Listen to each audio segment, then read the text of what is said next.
Lokesh संडेची morning कोणाची कशी होत असते, कोणाची कशी होत असते, आमची होत असते दुधाचं भांडं हाती घेऊन.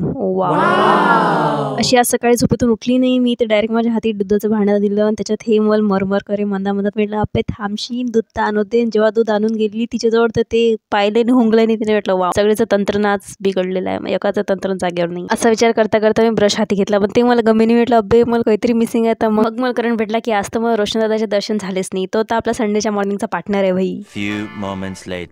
असं आपलं नुकतं ब्रश झालंच होतं तेवढ्यातच दुकानाच्या दरवाजावर दस्तक द्यायला लागली. म्हटलं वाव, आणि असे दिवस आले की बाहेरून दुकानाचे दरवाजे उघडा लागून राहिले. म्हटलं जमलं. मग अंदर एंट्री घेतली तर अंदर कोणीच नव्हतं, दुकान खाली होतं, दुकानदार जाग्यावर नव्हते. मग काय त्या मामीला आवाज दिला तरी कोणी आवाज देईनी. मग थोड्या वेळानंतर ते मामी आली, दुकानातलं याचा काटाय चालले नाही. म्हटलं बस याचीच कमतरता होती भाई. मग 10-15 मिनिटाच्या लंबा वेटिंगवर राहून त्या काटाची बिमारी फायनली दूर झाली आणि ते सामान घेऊन आता मी घरी चालली. बस यार.